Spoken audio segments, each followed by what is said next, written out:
Hi friends, welcome to Harish academy.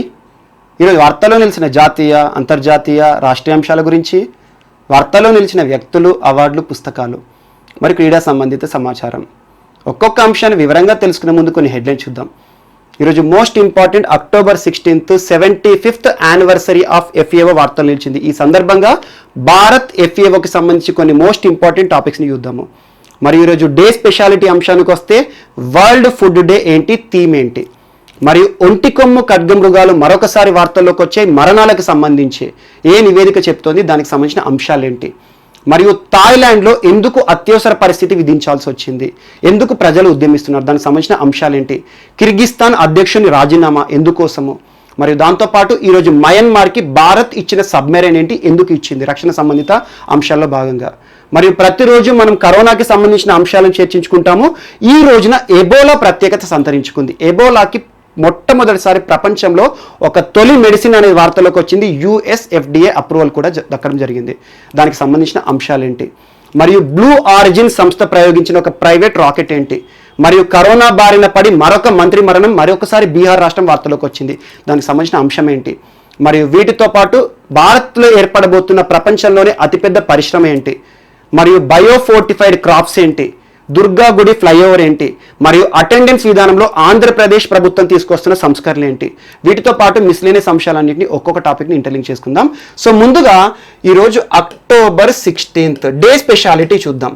October 16th ప్రతి సంవత్సరం October 16th world food డేగా celebrate చేస్తాం. World food day.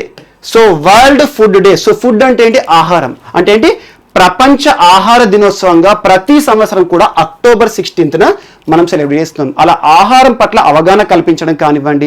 ఈరోజు చాలా దేశాలు ఆహార సంబంధిత సమస్యలతో బాధపడుతున్నాయి. చాలా ప్రాంతాలు, ముఖ్యంగా సోమాలియా లాంటి దేశాలు ఈరోజు తిండి లేక తిప్పలు పడుతున్నాయి. అలాంటి వాటి పట్ల కానివ్వండి, ఆహారం పట్ల ప్రతి ఒక్క అవగాహన తీసుకురావాలి, ప్రపంచంలోని ప్రతి వ్యక్తికి అవగాహన తీసుకురావాలని ఒక ప్రత్యేక దినోత్సవం ఉంది. ప్రపంచవ్యాప్తంగా సెలబ్రేట్ చేసే దినోత్సవం వరల్డ్ ఫుడ్ డే. ప్రతి సంవత్సరం ఎవరు సెలబ్రేట్ చేస్తారు, ఇస్తున్న థీమ్ ఏంటి అంటారు. చాలా పోటీ పరీక్షలు అడుగుతున్నారు, థీమ్ ఏంటి అంటారు. ముఖ్యంగా ప్రపంచవ్యాప్తంగా వార్తల్లోకి వస్తున్న డేస్ ఏవైతే ఉంటాయో వాటికి సంబంధించి థీమ్స్ ని చూడండి, ఖచ్చితంగా అడుగుతారు. చాలాసార్లు అడిగాడు, వరల్డ్ ఫుడ్ డేకి సంబంధించిన థీమ్ ఏంటి అంటారు. సో అలాంటి బిట్స్ ఏవైతే ఉంటాయో వాటి గురించి ప్రత్యేకంగా చూడండి. ప్రతి సంవత్సరం వరల్డ్ ఫుడ్ డేని ఎవరు సెలబ్రేట్ చేస్తారంటే FAO సెలబ్రేట్ చేస్తుంది. FAO, food and agriculture organisation.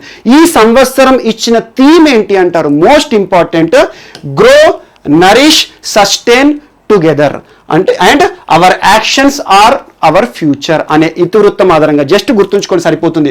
Grow, nourish, sustain together. అందరము కలిసికట్టుగా పనిచేయాలి మరియు మన పనులే మన యొక్క భవిష్యత్తు అనే ఇతివృత్తం ఆధారంగా ఈ సంవత్సరం world food day most important వార్తలోకి వచ్చింది. అన్నిటికంటే ప్రత్యేకము ఈ ఫుడ్ డేని సెలబ్రేట్ చేసే సంస్థ FAO ఈ రోజు ప్రముఖంగా ప్రపంచవ్యాప్తంగా వార్తలోకి వచ్చింది. దేనికోసం అంటే 75th యానివర్సరీతో. సో అలా ఫుడ్ అండ్ అగ్రికల్చర్ ఆర్గనైజేషన్ 75 సంవత్సరాలైంది స్థాపించబడి. సో ఈ సంవత్సరము దాదాపు మనకు చూడండి, అక్టోబర్ 16th 1945 ఏర్పడింది. 75th కమమోరేటివ్ కాయిన్ అనేది ఒకటి వార్తలోకి వచ్చింది. సో ఇండియాకి FAOకి సంబంధించి చాలా అంశాలు ఈరోజు వార్తలు ఇచ్చాయి. బయోఫోర్టిఫైడ్ క్రాప్స్ కానివ్వండి, కమమోరేటివ్ కాయిన్ లాంచ్ చేయడం కానివ్వండి, ఇవన్నీ అంశాలు ఈ వీడియో మధ్యలో మనం ఇండియా FAO సంబంధాలు చూద్దాం. సో అలా డే స్పెషాలిటీ ఒకటి చూడండి. ముందుగా థీమ్ ఏంటి అనేది గుర్తుంచుకోండి. ఈ సంవత్సరం ప్రపంచ ఆహార దినోత్సవం యొక్క థీమ్ ఏంటి. అండ్ సెకండ్ అంశం ఈ రోజున సో ఖడ్గమృగాలకి సంబంధించి, అందులోనూ ప్రత్యేకంగా ఒంటి కొమ్ము ఖడ్గమృగం. ఒంటి కొమ్ము ఖడ్గమృగం. అండ్ మోస్ట్ ఇంపార్టెంట్, సేమ్ ఇమేజ్తో కరెక్ట్ 1 month బ్యాక్ మీకు ఒంటి కొమ్ము ఖడ్గమృగాల గురించి చెప్పాను. మరణాలకు సంబంధించిన అంశాలను చెప్పాను. 2 ఖడ్గమృగాలు చనిపోయాయని చెప్పేసి కొన్ని అంశాలు చెప్పాను. సో అలాంటి ఒక అంశము ఒంటి కొమ్ము ఖడ్గమృగాలు ఈరోజు మరొకసారి మరణాలకు సంబంధించి వార్తల్లోకి వచ్చాయి. మరణాలు. సో ముఖ్యంగా భారతదేశం యొక్క ప్రముఖ అంశం ఏంటంటే ఒంటి కొమ్ము ఖడ్గమృగాలు. అలాంటి ఒంటి కొమ్ము ఖడ్గమృగాలకు ప్రముఖ ఆవాసాలు ఎక్కడ, ఏ రాష్ట్రాల్లో అంటే ఒకటి అస్సాము, ఒకటి UP అండ్ నెక్స్ట్ వచ్చేసేసి మనకు వెస్ట్ బెంగాల్. ఈ ప్రాంతాల్లో ఖడ్గమృగాలు చాలా వరకు ప్రాముఖ్యత సంతరించుకున్నాయి. సో అలాంటి ఒంటి కొమ్ము ఖడ్గమృగాలు ఆవాసం ఎక్కడ ఉంటుంది అంటే ఇండియా, నేపాల్ ఏదైతే ఉంటుందో సరిహద్దుల్లో ఉండే టెరైన్ ప్రాంతాల్లో ఎక్కువగా ఉంటాయి. ఇండియా, నేపాల్ సరిహద్దుల్లో ఉన్న టెరైన్ ప్రాంతాలు మీరు జాగ్రఫీలో నేర్చుకునే ఉంటారు. బంగర్, కాదర్, లేకపోతే టెరాయ్ అని చెప్పేసి. సో ఇలాంటిది ఏదైతే ఉంటుందో జాగ్రఫీలో మోస్ట్ ఇంపార్టెంట్ టెరాయ్ భూభాగంలో ఉండేవి ఈరోజు ఒంటి కొమ్ము ఖడ్గమృగాలు. ఈరోజు ఎందుకు వార్తల్లోకి వచ్చాయంటే ఒక సంస్థ వీటిపైన అధ్యయనం చేసింది. వాస్తవానికి ఒంటి కొమ్ము ఖడ్గమృగం యొక్క శాస్త్రీయ నామం ఏంటి అంటారు, శాస్త్రీయ నామం. సో దీని గురించి కూడా ఇటీవల చూసాం మనం. శాస్త్రీయ నామం వచ్చేసి రైనోసెరస్ యూనికార్నిస్. రైనోసెరస్ యూనికార్నిస్ అనేది వార్తల్లో నిలిచింది. దేనికి సంబంధించింది అంటే రైనో అంటే ఏంటి, ఖడ్గమృగం. సో ఇటీవల మరణాలకి సంబంధించి ఎవరు నివేదికను పబ్లిష్ చేశారంటే world wild life fund, WWF అంటారు, world wild life fund India సంస్థ వారు ఒక నివేదికను ప్రచురించారు. ఆ నివేదికలో ఏం చెప్పారంటే ఈరోజు భారతదేశంలో ఉన్న ఒంటి కొమ్ము ఖడ్గమృగాలు ఏవైతే ఉంటాయో అవి చాలా వరకు చనిపోతున్నాయి. కారణం ఏంటంటే పోచింగ్ కాదు. ఈరోజు పోచింగ్ అంటే ఏంటి, చాలా వరకు కూడా మన యొక్క ఆర్థిక ప్రయోజనాల కోసము మానవుడు ఖడ్గమృగాలను వేటాడుతున్నాడు. అలా వేటాడి వాటి నుండి వచ్చే కొమ్ము ఉంటుంది కదా, ఈరోజు మాడిఫైడ్ హెయిర్, ఆ కొమ్ముని ఆర్థిక ప్రయోజనాల కోసం అమ్ముకున్నాడు. ఆ కొమ్ము కోసం వీటిని చంపేస్తున్నాడు. సో పోచింగ్ విషయాన్ని పక్క పెడితే అత్యంత పెద్ద థ్రెట్ ఈరోజు ఒంటి కొమ్ము ఖడ్గమృగాలు ఎదుర్కొంటున్నాయి ఏంటంటే ఈరోజు most important endo parasitic infections. Endo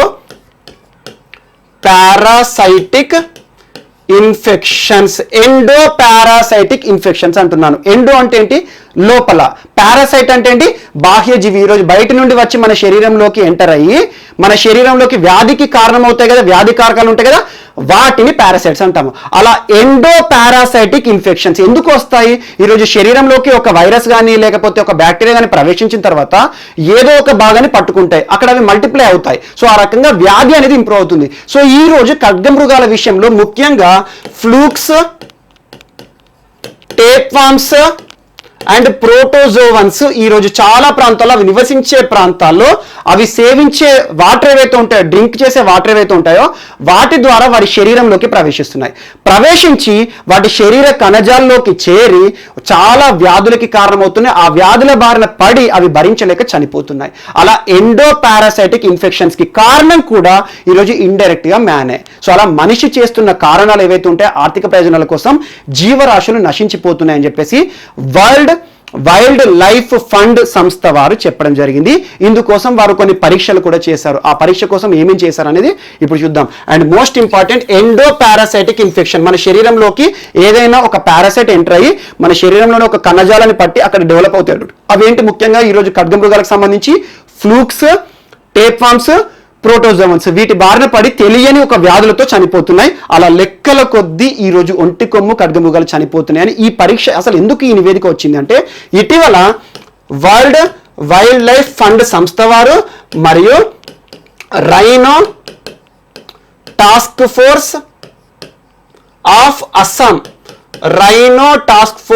Assam ఈ రెండు సంస్థలు కలిసి ఒక ప్రయోగం చేశాయి. కొన్ని పరీక్ష శాంపుల్స్ తీసుకున్నాయి. మరి శాంపుల్స్ తీసుకోవాలంటే వీటి గురించి అధ్యయనం చేయాలంటే వీటికి సంబంధించిన శాంపుల్ తీసుకోవాలి కదా. సో ఎక్కడైతే ఇవి ఉంటాయో ముఖ్యంగా యూపీ, వెస్ట్ బెంగాల్, అస్సాం ఈ రాష్ట్రాల్లో ఒంటి కొమ్ము ఖడ్గమృగాలు ఎక్కడెక్కడైతే ఉంటాయో వాటికి సంబంధించి డంగ్ని తీసుకున్నారు. డంగ్ అంటే ఏంటి, పేడ. సో ఒంటి కొమ్ము ఖడ్గమృగాల యొక్క పేడను తీసుకొని వాటిపైన అధ్యయనం చేశారు. అలా అధ్యయనం చేసిన తర్వాత ఏమైందంటే దాదాపు భారతదేశంలో ఉన్న 68% రైనోల లోపల ఏదో ఒక ఎండో పారాసైటిక్ ఇన్ఫెక్షన్ అనేది ఈ రోజు కలిగింది. అలా చాలా వరకు ఈ రోజు ఒంటి కొమ్ము ఖడ్గమృగాలు మరియు ఇండియన్ రైనోస్ ఏవైతే ఉంటాయో వ్యాధుల బారిన పడడానికి అవి ఉండే హ్యాబిటేషన్స్, ఆవాసాలు ఏవైతే ఉంటాయో ఆవాసాలు కుదించిపోవడం. ఈరోజు మానవుడు తన స్వప్రయోజనాల కోసం అడవులు నరికేస్తున్నాడు. అలాంటి అడవులు నరికిపోయడం ద్వారా వాటి యొక్క ఆవాసాలు కుదించిపోయి ఎక్కడ పడితే అక్కడ ఏది పడితే తినడము, ఆ వాటర్ ఏవైతే ఉంటాయో కలుషిత నీరు తాగడం వీటి ద్వారా ప్రవేశిస్తున్నాయని చెప్పేసి వాటి నుండి సేకరించిన పేడ ఏదైతే ఉంటుందో వాటిపైన అధ్యయనం చేసి తెలుసుకున్నారు. అలా ఎండో పారాసైటిక్ ఇన్ఫెక్షన్స్ కారణంగా చాలా వరకు రైనోలు ఈరోజు భారతదేశంలో చనిపోతున్నాయని చెప్పేసి ఒక నివేదిక రావడం జరిగింది. వరల్డ్ వైల్డ్ లైఫ్ ఫండ్ సంస్థ వారు రిలీజ్ చేశారు. అండ్ వీటికి సంబంధించి రైనోలకు ప్రసిద్ధి చెందిన ప్రాంతాలు చూడండి. ఇండియన్ రైనో అంటున్నాను. సో మనకి rhinoceros unicornis and at the same time Sumatran rhinos and Javan rhinos కూడా ప్రపంచంలో famous. So Sumatra and Java ప్రాంతాల్లో కూడా ఒంటి కొమ్ము ఖడ్గమృగాల విషయంలో చాలా ఫేమస్. అలా రైనోలకి సంబంధించి బిట్ అడిగే అవకాశం ఉంటుంది. అండ్ రైనోలకు సంబంధించి ఒంటి కొమ్ము ఖడ్గమృగాలు భారతదేశంలో ఏవైతే ఉంటాయో వాటి యొక్క క్లాసిఫికేషన్ అడుగుతారు. Classification most important. IUCN కేటగిరీలో ఒంటి కొమ్ము ఖడ్గమృగాలు ఏ కేటగిరీలో ఉన్నాయంటారు? వల్నరబుల్ రైనోస్ వల్నరబుల్ కేటగిరీలో ఉన్నాయి. అదే సుమత్రను జావన్ రైనోస్ ఏ కేటగిరీలో ఉన్నాయంటే క్రిటికల్లీ ఎండేంజర్డ్ కోటాలో ఉన్నాయి. క్రిటికల్ ఎండేంజర్డ్ అంటే ఇంకో కొంచెం అయిపోతే చచ్చిపోతాయి, అన్నీ అయిపోతాయి, అంతరించిపోతాయి. తర్వాత మనం ఫోటోలు కానీ అవి ఉన్న వీడియోలను కానీ చూసుకుంటే మనం సంబరపడమే. సో అలా ఎక్స్టింగ్ స్టేజ్లో ఉన్నాయి, ఎండేంజర్డ్ స్పీసీస్లో ఉన్నాయని చెప్పారు. అలా ఇండియాకి వచ్చేసి వల్నరబుల్ కేటగిరీలో ఉన్నాయి. And at the same time CITES గ్రూప్లో ఏ కేటగిరీలో ఉన్నాయంటారు? Convention on international trade of endangered species of flora and fauna. ఈ కేటగిరీలో వచ్చేసి అపెండిక్స్ 1లో ఉన్నాయి. అండ్ సుమత్రన్ జావన్ కూడా సేమ్ అపెండిక్స్ 1లోనే ఉన్నాయి. And at the same time ఈరోజు భారతదేశంలో వైల్డ్ లైఫ్ ప్రొటెక్షన్ యాక్ట్ వన్యప్రాణి సంరక్షణ చట్టం 1972లో ఈ ఖడ్గమృగాలు ఏ కేటగిరీలో ఉన్నాయంటారు? మోస్ట్ ఇంపార్టెంట్ షెడ్యూల్ 1లో ఉన్నాయి. సో వీటికి సంబంధించి ఎండేంజర్డ్ స్పీసీస్ అంటే ఏంటి, వల్నరబుల్ అంటే ఏంటి, రెడ్ డేటా బుక్ అంటే ఏంటి, ఎవరు ప్రచురిస్తారు, ఇదంతా కూడా మనం సపరేట్ వీడియోలో చూద్దాం. ఎందుకంటే చాలా వరకు వీటి గురించి డిస్క్రిప్షన్ కావాలి. సో ఈ కేటగిరీ గురించి మీకు ప్రతిసారి చెప్తున్నాను. ఈసారి మనకు వార్త నిలిచింది ఒంటి కొమ్ము ఖడ్గమృగం కాబట్టి దీనికి సంబంధించిన అంశాలు చూడండి. అండ్ భారతదేశంలో ఒంటి కొమ్ము ఖడ్గమృగాలు ఎక్కడ ఉంటాయి, ఆ ప్రాంతాలు ఏంటి అని అడుగుతారు. ఎందుకంటే ఇటీవల కాలంలో మనము సివిల్స్ ఎగ్జామ్స్ లో కూడా చూసాము, కొన్ని జంతువులకు సంబంధించి వాటి ఆవాస ప్రాంతాలు అడుగుతున్నాడు. సో భారతదేశంలో మోస్ట్ ఇంపార్టెంట్ ఈ రోజున 3 రాష్ట్రాలు గుర్తుంచుకోండి ముఖ్యంగా. అందులో అస్సాంకి సంబంధించి మనాస్ అండ్ పోబిటోరా, ఓరాంగ్ అండ్ కాజీరంగా. ప్రతిసారి మీకు వీటి గురించి ఇటీవల కాలంలో చాలా అంశాల విషయం చెప్పాను. ఇటీవల కాజీరంగా నేషనల్ పార్క్ ఏదైతే ఉంటుందో inundated up to 80% due to floods అని చెప్పాను. వరదల్లో 80% కొట్టుకుపోయిందని చెప్పాను. సో అలాంటి ఏవైతే ఉంటాయో అస్సాంలో 4 ప్రాంతాలు గుర్తుంచుకోండి: Kaziranga, Orang, Pobitora, Manas. And at the same time యూపీకి వచ్చేసరికి దుధ్వా టైగర్ రిజర్వ్ లో కూడా ఉంటాయి ఇవి రైనోస్ అనేవి. And at the same time మనకి వెస్ట్ బెంగాల్ ప్రాంతానికి సంబంధించి గోరుమరా, జల్దపారా అండ్ బుక్సా ప్రాంతంలో ఈ ఖడ్గమృగాలు అనేవి ఉంటాయి. సో వీటికి సంబంధించి ప్రత్యేక ప్రాంతాలు ఈ మ్యాప్లో హైలైట్ చేశాను.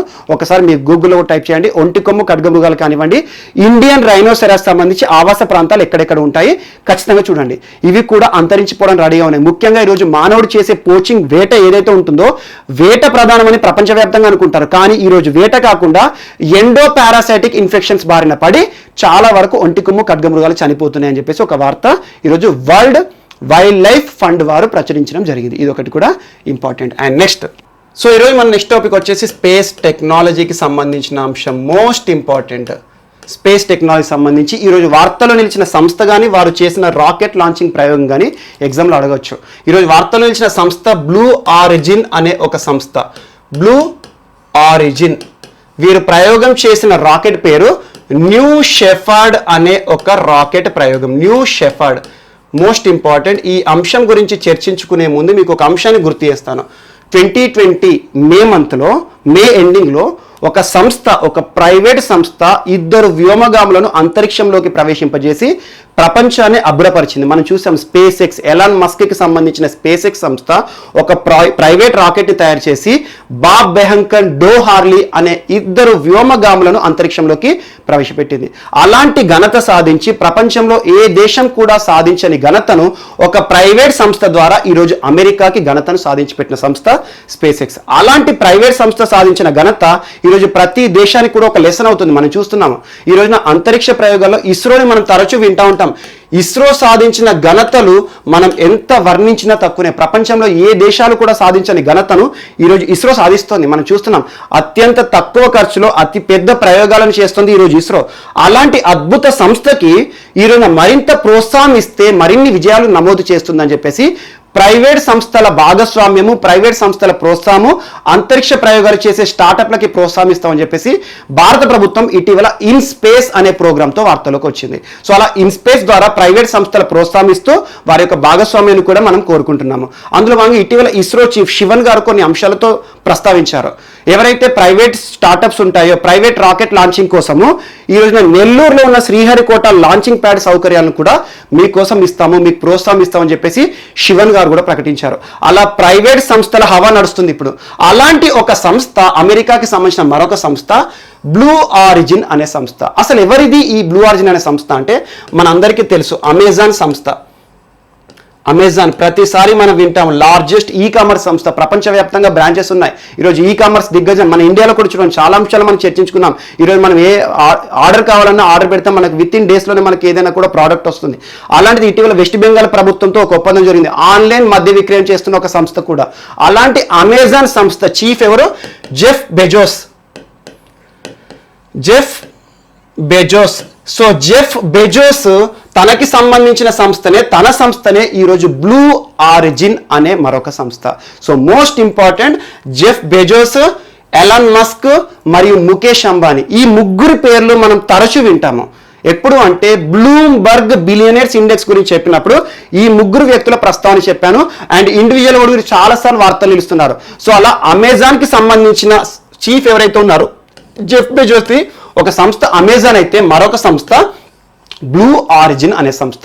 సో ఈ బ్లూ ఆరిజిన్ ఏంటంటే ఎక్స్క్లూజివ్గా అంతరిక్ష ప్రయోగాలు చేసే ఒక సంస్థ. వారు తయారు చేసిన ఒక private rocket launching 7th test launching నిన్నటితో పూర్తయింది. 7th టెస్ట్ లాంచింగ్ అంటున్నాను. అండ్ గుర్తుంచుకోండి, అందులోని ఇది ప్రైవేట్ది. ఈరోజు ఏదైనా ఒక వ్యాక్సిన్ అయినా, ఒక మెడిసిన్ అయినా, ఏదైనా సరే, లేకపోతే రాకెట్ అయినా, మానవాళి ఇమిడి ఉండే అంశాలు ఏవైనా కూడా వాటిని టెస్ట్ సంబంధిత అంశాలతో ముందుకు వస్తాం, పరీక్షలు చేస్తాం ముందుగా. సో వ్యాక్సిన్ అయితే క్లినికల్ ట్రయల్స్ చేస్తాం. అలాంటిది రాకెట్ లాంచింగ్ అనుకోండి, ఎగ్జాంపుల్ ఏదైనా రాకెట్ తయారు చేస్తే డైరెక్ట్ అందులో మనుషులను ఎక్కించామనుకోండి, వాళ్ళు అట్టేపోతే ఎవరు బాధ్యత వహిస్తారు? అందుకోసం చెప్పేసి టెస్ట్ లాంచింగ్ చేస్తారు. అలా 7 సార్లు టెస్ట్ లాంచింగ్ ని విజయవంతంగా పూర్తి చేసుకుంది న్యూ షెఫర్డ్ అనే ఒక ప్రైవేట్ రాకెట్. మోస్ట్ ఇంపార్టెంట్, ఈ రాకెట్ యొక్క ఉద్దేశం ఏంటి, అవన్నీ అంశాలు ఇప్పుడు చూద్దాం. సో న్యూ షెఫర్డ్ రాకెట్ అంటున్నాను. యాక్చువల్గా షెఫర్డ్ ఈ పేరు మీకు అందరికీ తెలిసే ఉంటుంది. ద ఫస్ట్ ఆస్ట్రోనాట్ అంటే ఏంది? ప్రపంచంలోనే మొట్టమొదటి వ్యోమగామి అంతరిక్షంలో అడుగుపెట్టినవాడు అలన్ షెఫర్డ్ పేరు మీదుగా ఈ షెఫర్డ్ అనే పేరుని పెట్టారు. ఆ రాకెట్ పేరు షెఫర్డ్. దాని వెనుక కథ ఏంటంటే అలన్ షెఫర్డ్ పేరు మీదుగా షెఫర్డ్ అనే రాకెట్ లాంచింగ్ చేయడం జరిగింది. దీని యొక్క ఉద్దేశం ఏంటంటే ఈరోజు స్పేస్ టూరిజంని ప్రోత్సహించడం, స్పేస్ టూరిజం ముఖ్యంగా స్పేస్ టూరిస్ట్స్ కోసము. And at the same time ఆస్ట్రోనాట్స్ని స్పేస్లోకి పంపించడం, and at the same time మూడవది పేలోడ్స్ని సక్సెస్ఫుల్గా లాంచ్ చేయడం. ఏ రాకెట్ యొక్క ఉద్దేశమైనా కూడా ఒకటి ఆస్ట్రోనాట్ కానీ, ఒకటి పేలోడ్ కానీ. పేలోడ్ అంటే ఏంటి? ఈరోజు శాటిలైట్ ప్రయోగాలు మనం చాలా చేస్తాం స్పేస్లోకి. చాలా మనకి జీపీఎస్ సంబంధిత అంశాలు కానివ్వండి, మనకు రిమోట్ సెన్సింగ్ కానివ్వండి, చాలా అంశాలతో మనం శాటిలైట్ ప్రయోగాలు చేస్తాం కదా. అలాంటి శాటిలైట్ ప్రయోగాలు చేయాలంటే మనం రాకెట్ పంపిస్తాం కదా, అలా శాటిలైట్ ప్రయోగాల కోసం దీన్ని వాడుకోవచ్చు. ఎట్ ది సేమ్ టైం వ్యోమగాములు, అంతరిక్షంలో ప్రయోగాలు చేసే వ్యోమగాములను పంపడానికి వాడుకోవచ్చు. And at the same time ప్రస్తుతం ప్రపంచవ్యాప్తంగా చర్చనీయాంశం అవుతున్న అంశం ఏంటంటే స్పేస్ టూరిజం. అలాంటి టూరిస్ట్ సంబంధిత అంశాలకు కూడా ప్రోత్సాహం ఇవ్వాలని చెప్పేసి ఒక ప్రైవేట్ సంస్థ బ్లూ ఆరిజిన్ అనే సంస్థ ఈరోజు న్యూ షెఫర్డ్ అనే రాకెట్ ని 7 సార్లు విజయవంతంగా ప్రయోగించి చరిత్ర సృష్టించింది. సో దీనిలో మానవులను కూడా ఇక స్పేస్లోకి పంపించవచ్చు అని చెప్పేసి వారు ఒక ప్రస్తావన కూడా తీసుకొచ్చారు. సో దీని యొక్క ఘనతలు, దీని యొక్క సామర్థ్యం ఏంటంటే ఎర్త్ సర్ఫేస్ నుండి, ఈరోజు ఎర్త్ సర్ఫేస్ భూ ఉపరితలం నుండి దాదాపు 100 కిలోమీటర్ల పైకి కూడా వెళ్ళే సామర్థ్యం, స్పేస్లోకి వెళ్ళే సామర్థ్యం ఈ రాకెట్కు ఉంది. అండ్ సెకండ్ అంశము ఇంటర్నేషనల్ స్పేస్ లైన్ అంటే మనం చాలా వరకు చూస్తాము సరిహద్దు రేఖ అని చెప్పేసి దేశానికి. అలాంటిది స్పేస్ విషయంలో కూడా ఒక సరిహద్దు రేఖ ఉంటుంది. ఇంటర్నేషనల్ స్పేస్ లైన్ ని అద్భుతంగా క్రాస్ చేసే సామర్థ్యము. ఇంటర్నేషనల్ స్పేస్ లైన్ ఏమంటారు? చాలాసార్లు బిట్ కర్మన్ లైన్ అంటారు.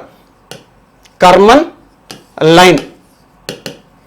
Line. So international space line ని కూడా అద్భుతంగా దాటే సామర్థ్యం ఉంది ఈ ప్రైవేట్ రాకెట్ కి అని చెప్పేసి బ్లూ ఆరిజిన్ సంస్థ ప్రకటించింది. అలా ఒక ప్రైవేట్ సంస్థ వారితో నిలిచింది.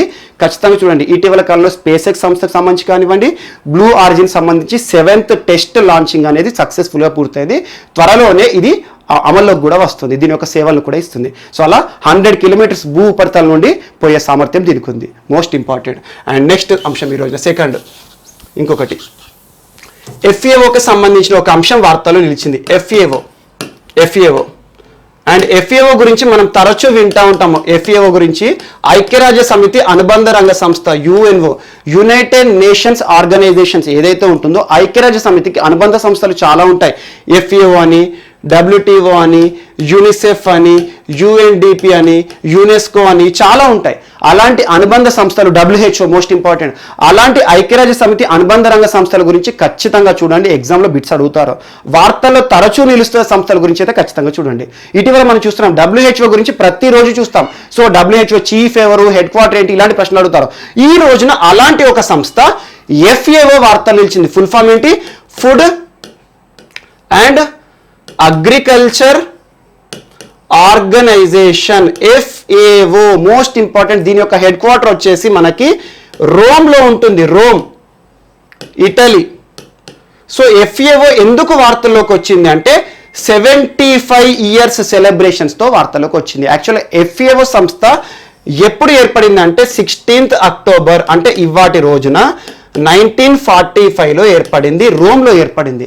సో పేరులోనే ఉంది ఫుడ్ అండ్ అగ్రికల్చర్, వ్యవసాయం సంబంధించి ఆహారం మరియు వ్యవసాయ సంబంధిత అంశాల్లో ప్రపంచ దేశాలన్నింటినీ కూడా ఏకతాటిపైకి తీసుకువచ్చే బాధ్యతను తీసుకొని FAO ఏర్పడింది. అలాంటి FAO సంస్థ స్థాపించి ఈ రోజున 75 ఇయర్స్ సెలబ్రేషన్ సంబంధించి కొన్ని అంశాలు వార్తలు నిలుస్తున్నాయి. సో దానికి సంబంధించి హెడ్ క్వార్టర్ ఇక్కడ చూడండి. సో FAO వారి సేవలు మనం తరచూ చూస్తాం. ఇటీవల FAOకి సంబంధించి ఒక సంస్థ వార్తలోకి వచ్చింది మనకి, world food programme most important 2020 Nobel పురస్కారాలతో వార్తల్లోకి వచ్చింది. మనకు నోబెల్ పురస్కారాలు ప్రపంచంలోనే అత్యున్నత పురస్కారాలు. సో కొన్ని రంగాలు, ఫిజిక్స్, కెమిస్ట్రీ, శాంతి రంగం అని చెప్పేసి, లిటరేచర్ అని, ఎకానమీ అని చెప్పేసి ఒక్కొక్క రంగంలో విశిష్ట ప్రతిభ చూపించిన వారు ఎవరైతే ఉంటారో సంస్థలకి కానీ వ్యక్తులకు కానీ ఇచ్చేది నోబెల్. అలాంటిది శాంతి Nobel peace prize world food ప్రోగ్రామ్కి రావడం జరిగింది, world food programme. So most important FAOకి సంబంధించిన అంశం, ఇదొకటి వార్తలు నిలిచింది. And at the same time FAO వార్తలోకి వచ్చింది కాబట్టి FAOకి భారతదేశానికి ఉన్న సంబంధాల విషయం గురించి అడుగుతారు.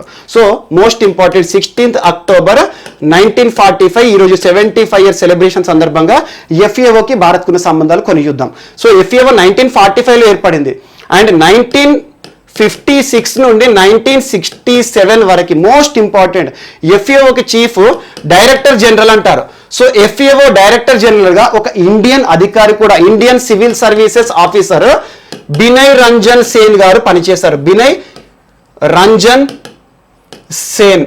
సో FAOలో DG స్థాయి అధికారి, ఈరోజు FAO చీఫ్గా బినయ్ రంజన్ సేన్. ఖచ్చితంగా గుర్తుంచుకోండి, FAOకి సంబంధించి డైరెక్టర్ జనరల్గా పనిచేసిన భారతీయుడు ఎవరు, మొట్టమొదటి భారతీయుడు ఎవరు అంటారు, అలా బినయ్ రంజన్ సేన్. సో ఎవరితను ఒక ICS అధికారి, అంటే Indian civil services officer, IAS officer.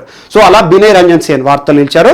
And most important FAO 75 years celebration దృష్టిలో ఉంచుకొని భారత ప్రభుత్వము ఈ రోజున కొన్ని అంశాలతో ముందుకు వచ్చింది. అదేంటంటే ఒకటి 75 రూపీస్ కాయిన్ని ఈ రోజున లాంచ్ చేయడం జరిగింది భారత ప్రధాని గారు, 75 రూపీస్ కాయిన్. అండ్ ఇటీవల మనం చూసాము 100 రూపీస్ కమమోరేటివ్ కాయిన్, రాజమాత గ్వాలియర్ అని చెప్పేసి నేను చెప్పాను మీకు. సో రాజమాత గ్వాలియర్ గారి జ్ఞాపకం ఎవరైతే ఉన్నారో తన జ్ఞాపకార్థం 100 రూపీస్ కాయిన్ వార్తలోకి వచ్చిందని చెప్పేసి 2 days బ్యాక్ మనం చర్చించుకున్నాం. అలాంటి ఒక జ్ఞాపకార్థం FAOకి 75 సంవత్సరాలు వచ్చాయి కాబట్టి 75 ఇయర్స్ సెలబ్రేషన్ దృష్టి ఉంచుకొని భారత ప్రభుత్వం 75 రూపాయల నాణ్యాన్ని విడుదల చేసింది భారత ప్రధాని నరేంద్ర మోడీ గారు. మోస్ట్ ఇంపార్టెంట్ ఒక కమమోరేటివ్ కాయిన్ అంటారు, 75 ఇయర్స్ కమమోరేషన్ దృష్టిలో ఉంచుకొని భారత ప్రభుత్వం ఏం చేసిందంటే 75 ఇయర్స్ ఒక కాయిన్ రిలీజ్ చేసింది. So most important coin mint చేశారు. And next 2016, 2023 most important years. Bharat ప్రతిపాదించిన కొన్ని అంశాలు. FAO అనేది ప్రపంచ దేశాలను చాలా విషయాలు అవగాహన చేస్తుంది. ఏవైతే కొన్ని కరువులో ఉంటాయో అలాంటి అంశాల విషయంలో ప్రపంచవ్యాప్తంగా అవగాహన తీసుకురావడానికి ఒక డేని కానీ ఒక ఇయర్ని కానీ ప్రతిపాదిస్తారు, అలా సెలబ్రేట్ చేస్తారు, ఒక్కొక్క సంవత్సరానికి ఒక్కొక్క థీమ్ అని చెప్పేసి. అలా మనం చూస్తాం ఇంటర్నేషనల్ ఇయర్ ఆఫ్ పల్సెస్ అంటాము, ఇంటర్నేషనల్ ఇయర్ ఆఫ్ పల్సెస్ అంటే ఏంది, ఆ సంవత్సరం మొత్తం కూడా పప్పుల ప్రాధాన్యత, పప్పులకు సంబంధించిన అంశాలను ప్రపంచ దేశాల్లో అవగాహన తీసుకురావాలి. ప్రపంచ దేశాల్లో అవగాహన తీసుకురావడానికి ఏకతాటిపైన తీసుకొచ్చి పనిచేసిన సంస్థ ఏంటి, FAO. సో FAO ఏం చేసింది, 2016ని ఇంటర్నేషనల్ ఇయర్ ఆఫ్ పల్సెస్ గా ప్రకటించింది. అంటే ఏంటి, ఈరోజు పల్సెస్ కి సంబంధించిన ప్రాధాన్యత, వారికి సంబంధించి ఏ రకంగా పోషక పదార్థాలు కానివ్వండి, పల్సెస్ ని ఏ రకంగా పెంచాలి, ఏ రకంగా వాటిని సంరక్షించాలని చెప్పేసి ప్రపంచ దేశాల్లో అవగాహన తీసుకురావడానికి ఒక ఇయర్ సెలబ్రేట్ చేసింది. అందులో భారత్ యొక్క ప్రాధాన్యత, భాగస్వామ్యం ఏంటంటే ఈ ఇంటర్నేషనల్ ఇయర్ ఆఫ్ పల్సెస్ ని ప్రతిపాదించిన దేశం భారతదేశం. Most important 2016. అండ్ ఇంకొక అంశం రాబోతుంది, 2023ని ఇంటర్నేషనల్ ఇయర్ ఆఫ్ మిల్లెట్స్ గా ప్రకటించమని భారత్ FAO కోరింది. FAO కోరితేనే FAO ప్రపంచ దేశాలన్నిటికీ ఒక అవేర్నెస్ చేస్తుంది. ఈ సంవత్సరం ఇంటర్నేషనల్ ఇయర్ ఆఫ్ మిల్లెట్స్ అని చెప్పేసి. సో అలా 2023ని ఇంటర్నేషనల్ ఇయర్ ఆఫ్ మిల్లెట్స్ గా కూడా FAO ఆమోదించింది భారత్ చేసిన ప్రతిపాదన. సో మోస్ట్ ఇంపార్టెంట్ ఈ 2 years ని గుర్తుంచుకోండి, 2016, 2023. సో ఈ రకంగా FAOకి భారత్కి ఉన్న కొన్ని అంశాలను ఏవైతే వార్తలు ఇస్తున్నాయో వీటితో పాటు మిగతా మిస్లేనియస్ అంశాలు ఏవైతే ఉంటాయో స్టార్ పాయింట్స్ అన్ని యాడ్ చేసేసుకోండి. అండ్ ఈ రోజున ఇంకొక అంశం కూడా వార్తలో నిలిచింది. సో ఫుడ్ అండ్ అగ్రికల్చర్ రిలేటెడ్గా యాడ్ చేసుకోండి. ఈరోజు భారత ప్రధాని దాదాపు 17 వెరైటీస్ 8 రకాల పంటలను బయోఫోర్టిఫైడ్ క్రాప్స్ని రిలీజ్ చేశారు. Biofortified crops. సో బయోఫోర్టిఫికేషన్ అంటే ఏంటి అని అడుగుతారు. సో దానికి సంబంధించిన అంశాలు ఏంటనేది ఇప్పుడు చూద్దాం. సో దీనికంటే ముందు ఒక అంశాన్ని నిన్న జరిగిన ఒక సమావేశం గురించి మీకు చెప్తాను. సో నిన్న జరిగిన సమావేశం ఏంటంటే FSSAI మరియు ministry of health and family welfare మధ్యలో ఒక సంయుక్త సమావేశం జరిగింది, ఒక మీటింగ్ జరిగింది, ఒక సమావేశం. అదేంటంటే మనకి ఈట్ ఇండియా సమ్మిట్ అనే ఒక సమ్మిట్ జరిగింది. అందులో భారత కేంద్ర ఆరోగ్య శాఖ మంత్రి, సో ప్రస్తుతం కేంద్ర ఆరోగ్య శాఖ మంత్రి ministry of health and family welfare ఎవరున్నారు? హర్షవర్ధన్ గారు. సో హర్షవర్ధన్ గారు ఒక అంశాన్ని ప్రతిపాదించారు, మోస్ట్ ఇంపార్టెంట్ ప్రస్తావించారు. అండ్ FSSAI గురించి మనం తరచూస్తున్నాం. ఆహార ప్రమాణాలను గురించి చూసే అత్యున్నత సంస్థ భారతదేశంలో food safety and standards authority of India. Food safety and standards authority of India, ఆహార ప్రమాణాలు ఏ రకంగా ఉండాలని చెప్పేసి నియంత్రణ చేసే సంస్థ. ఆ సంస్థకిను మినిస్ట్రీ ఆఫ్ హెల్త్ ఎవరైతే ఉన్నారో హర్షవర్ధన్ మంత్రిత్వ శాఖ. సో ఆ సంస్థల మధ్యలో ఈట్ ఇండియాకి సంబంధించి ఒక సమ్మిట్ జరిగింది. అందులో భారత ఆరోగ్య శాఖ మంత్రి ఒక ప్రస్తావన చేశారు. ప్రస్తుతం ఆరోగ్య సంబంధిత విపత్తులతో ప్రపంచమంతా కూడా కొట్టుమిట్టాడుతోంది. ఇలాంటి పరిస్థితులు రావడానికి కారణం ఏంటంటే కరోనా పరిస్థితులు చూడండి, ప్రతి వ్యక్తి పైన సమానమైన ప్రభావం చూపించట్లేదు. పోషక పదార్థాలు తీసుకొని ఫస్ట్ నుండి ఇమ్యూనిటీ ఎక్కువగా ఉందనుకోండి, వారిపైన తక్కువ ప్రభావం చూపిస్తుంది. కొంతమందికి లక్షణాలు బయటకు కనబడట్లేదు, కొంతమంది రాగానే చనిపోతున్నారు. అలా కరోనాకి సంబంధించి ఇమ్యూనిటీని పెంచడానికి పోషక పదార్థాలు కీలక పాత్ర పోషిస్తాయి అని చెప్పాడు. అండ్ ఇంకొక అంశం ఏంటంటే పోషక పదార్థాలకు సంబంధించి ప్రాధాన్యత ప్రజలందరికీ తెలిసేలా ఒక అంశాన్ని చెప్పారు. సో ఈరోజు రైట్ టు ఫుడ్ అనేది ప్రపంచవ్యాప్తంగాను ఇండియాలో కూడా చూస్తున్నాం. రైట్ టు ఫుడ్ లో భాగంగా ఫుడ్ సెక్యూరిటీ యాక్ట్, ఆహార భద్రతా చట్టం 2013 ద్వారా పబ్లిక్ డిస్ట్రిబ్యూషన్ సిస్టమ్ ద్వారా రేషన్ ద్వారా ప్రభుత్వము ప్రజలకి ఆహార ధాన్యాలు సరఫరా చేస్తుంది. సో ఈరోజు అది ముఖ్యం కాదు, రైట్ టు ఫుడ్ అనేది అంశం చేస్తుంది ప్రభుత్వం, కానీ రైట్ టు న్యూట్రిషనల్ ఫుడ్ వైపుగా మనం పయనించాలి. సో ఆహారం తినే హక్కే కాదు, తినేది పోషక పదార్థాలు తీసుకునే హక్కుగా ప్రజలందరూ మారాలి. 2050 సంవత్సరానికల్లా పోషక పదార్థాలకు సంబంధించిన అన్ని అంశాలు భారత ప్రభుత్వం తీరుస్తుంది. అలాంటి అంశాల కోసము కొన్ని అడ్వాన్స్డ్ వర్షన్గా కూడా భారత ప్రభుత్వం కొన్ని అంశాలతో ముందుకు వస్తుందని చెప్పారు. So most important right to food కానివ్వండి, లేకపోతే రైట్ టు న్యూట్రిషనల్ ఫుడ్. ఈరోజు పోషక పదార్థాలపైన అవగాహన తీసుకురావడానికి భారత ప్రభుత్వం చాలా అంశాలు తీసుకొచ్చింది. మనం చూసాం సెప్టెంబర్ మంత్ని పోషక పదార్థాలపై అవగాహన తీసుకురావడానికి మంత్ మొత్తం కూడా న్యూట్రిషనల్ మంత్గా ప్రకటించింది భారత ప్రభుత్వం. మనం చూసాము ఆహారం. So plate for the day, my plate for the day అనే ఒక అంశంతో ఒక క్యాంపెయిన్తో కూడా వార్తలోకి వచ్చింది. సో అలాంటి ఒక అంశాన్ని దృష్టిలో ఉంచుకొని భారత ప్రధాని నరేంద్ర మోడీ గారు ఈ రోజున 17 రకాల ఆహార పంటలు, 8 types of crops, 17 varieties of breeds release చేశారు. బయోఫోర్టిఫైడ్ క్రాప్స్ అంటారు. బయోఫోర్టిఫికేషన్ అంటే ఏందని ముఖ్యంగా చూడండి. ఎగ్జాంపుల్, ఈరోజు రకరకాల ఆహార పంటలు ఉంటాయి. ఎగ్జాంపుల్ వరే అనుకోండి, రకరకాల వరి పంటలు కూడా రకరకాలు ఉంటాయి. మనం స్వర్ణ సబ్వన్ అని చెప్పేసి ఇటీవల కాలంలో కేరళకు సంబంధించి వెస్ట్ బెంగాల్ ఇంపోర్ట్ చేసుకుంటున్న GI ట్యాగ్ ఉన్న రైస్ గురించి అలా చాలా చూసాం. చక్హౌ రైస్ గురించి చాలా చూస్తున్నాం. సో రైస్లో కూడా చాలా ఉంటాయి. అలా రైస్లో చాలా రకాలు ఎట్లా మారుతాయి, ఒక్కొక్క రైస్ జెనెటికల్లీ మాడిఫికేషన్ చేస్తారు. జెనెటికల్ అంటే జన్యుపరమైన మార్పులు చేస్తారు. అలా బయోఫోర్టిఫికేషన్ మరియు ఫుడ్ ఫోర్టిఫికేషన్ అనే అంశాలు ప్రస్తుతం చాలా వరకు పేపర్లో కనబడుతున్నాయి. బయోఫోర్టిఫికేషన్ మరియు ఫుడ్ ఫోర్టిఫికేషన్ రెండు డిఫరెంటే, కానీ రెండింటి యొక్క అంతిమ లక్ష్యం ఒకటే. ఈరోజు ఆహారం మనకు వైద్య ఆరోగ్య శాఖ మంత్రి ఒకటి చెప్పారన్నాను, ఏమన్నాను, పోషక పదార్థాల స్థాయిని పెంచుకోవాలి, ప్రతి ఒక్కరు రైట్ టు ఫుడ్ కాదు రైట్ టు న్యూట్రిషన్ అనేది అలవాటుగా మార్చుకోండి అని చెప్పేసి. మరి న్యూట్రిషనల్ ఫుడ్ అంటే ఏంటి? ఈరోజు మన శరీరానికి కావాల్సిన పోషక పదార్థాలు, పోషక లెవెల్ స్థాయిని పెంచే ఆహార పదార్థాలు ఎలా రావాలి? మనం తీసుకునే ఆహార పంటల ద్వారా రావాలి. కానీ ఆహార పంటల్లో చాలా వరకు పోషక పదార్థాలు తక్కువగా ఉంటున్నాయి. దానివల్ల మాల్ న్యూట్రిషన్ సంబంధిత సమస్యలు చూస్తున్నాం. మాల్ న్యూట్రిషన్ అంటే పోషక స్థాయిలు ఏవైతే ఉంటాయో పోషక పదార్థాల లెవెల్ పడిపోతున్నాయి. దాని ద్వారా చాలా వ్యాధుల బారి పడుతున్నారు, ఇమ్యూనిటీ తగ్గిపోతుంది. అందుకోసము చాలా శాస్త్రవేత్తలు ఏం చేస్తున్నారంటే ఒక క్రాప్ తీసుకుంటారు, క్రాప్ని ఫోర్టిఫికేషన్ చేస్తారు. ఫోర్టిఫికేషన్ 2 రకాలుగా ఉంటుంది. ఒకటి bio fortification, 2 food fortification. Bio fortification అంటే ఏంటంటే ఒక విత్తనం ఏదైతే ఉంటుందో ఆ విత్తనంలో జన్యుపరమైన మార్పులు చేస్తారు. ఆ మార్పు బ్రీడింగ్ చేసేసేసి దానికి మనకు అనుకూలమైన పోషక పదార్థాలను ఆ మొక్కలో ప్రవేశపెడతారు. ఎగ్జాంపుల్, జింక్ లోపం ఉందనుకోండి ఒక ప్రాంతంలో, ఆ ప్రాంతానికి జింక్ సమస్యను తీర్చేందుకు జింక్ సంబంధిత పంటని ఇచ్చేస్తారు అన్నట్టు. లేదా ప్రోటీన్ లోపం కానివ్వండి, లేదంటే మనకి ఏదే పోషక పదార్థాలు ఉంటాయో అయోడిన్ కానివ్వండి, ఏ పోషక పదార్థాలు కావాలనుకుంటే ఆ పోషక పదార్థాలని ఈ మొక్క పెరిగే క్రమంలోనే ఇందులో ఫోర్టిఫికేషన్ చేస్తారు. అంటే మొక్క పెరిగే దశలోనే మొక్కలోనే ఇచ్చేవి పోషక పదార్థాలు మనకు బయోఫోర్టిఫికేషన్. వాటి ద్వారా మనం తీసుకున్నాం అనుకోని మనకు కావాల్సిన పోషక పదార్థాలు మన శరీరానికి అందుతాయి. అంటే ప్రయోగ దశ పెరుగుదల మొక్క గ్రోయింగ్ స్టేజ్లోనే దానికి విత్తనాల స్టేజ్లోనే జన్యు మార్పిడి చేస్తారు. అదే ఫుడ్ ఫోర్టిఫికేషన్ ఏంటంటే ఈ మొక్క పెరిగే దశలో కానీ మొక్కలు కట్ చేసిన తర్వాత ఏం చేయరు, కాకపోతే కట్ చేసిన తర్వాత మొక్కను హార్వెస్టింగ్ చేసిన తర్వాత మనం తినే ముందు ఉంటుంది కదా, మార్కెట్లోకి వచ్చే ముందు ఏం చేస్తారంటే ఫుడ్ ప్రాసెసింగ్ చేస్తారు, ఫోర్టిఫికేషన్ చేస్తారు. ఆటోమేటిక్ ఏంది అందులో మనకు కావాల్సిన పోషక పదార్థాలను యాడ్ చేసి మనకు సర్వ్ చేస్తారు అన్నట్టు. సో ఆ రకంగా పంట పండిన తర్వాత చేసేది ఫుడ్ ఫోర్టిఫికేషన్, పంట పండే దశలో చేసేది బయోఫోర్టిఫికేషన్. అలాంటి బయోఫోర్టిఫికేషన్ సంబంధిత పంటలను ఈరోజు 8 రకాల పంటలను 17 రకాల వెరైటీలను భారత ప్రధాని గారు లాంచ్ చేశారు. మోస్ట్ ఇంపార్టెంట్, మార్కెట్లోకి రిలీజ్ చేశారు. దానికి సంబంధించి ఈరోజు FAOకి జ్ఞాపకార్థం ఇది కూడా వార్తలు నిలిచింది. సో దీన్ని కూడా యాడ్ చేసుకోండి. అండ్ మోస్ట్ ఇంపార్టెంట్, ఈ బయోఫోర్టిఫికేషన్, ఫుడ్ ఫోర్టిఫికేషన్ అవి చాలా పెద్ద సబ్జెక్టులు. జస్ట్ మనకు అవగాహన కోసం కాబట్టి మన లాంగ్వేజ్లో చెప్పుకుంటున్నాం. సో దీనికి సంబంధించి చూడండి, బయోఫోర్టిఫికేషన్ అంటే శాస్త్రవేత్తలు ఏ రకంగా చేస్తారు, సో ఐకార్ సంస్థ ఏ రకంగా ముందుకుంటుంది, దీనికి సంబంధించి బయోటెక్నాలజీ కానివ్వండి, ఇలాంటి ప్లాంట్ రిలేటెడ్ ఇష్యూస్, ఫార్మకాగ్రసీ, బాటనీలో చాలా ఉంటాయి. అలా మొక్క విత్తనాల్లో కానివ్వండి, మొక్కలోనే పోషక పదార్థాలను ఇమిడ్చి ఈరోజు మనకి ఇచ్చే పోషక పదార్థాలు బయోఫోర్టిఫికేషన్. మొక్క పెంచేసేసి తీసిన తర్వాత ఫుడ్ ప్రాసెస్ చేసే దశలో పోషక పదార్థాలు ఇచ్చేమనుకోండి, అది ఫుడ్ ఫోర్టిఫికేషన్. సో ఈ రకమైన డిఫరెన్స్ చూసుకోండి. అలాంటి అంశం ఒకటి వార్తలు నిలిచింది.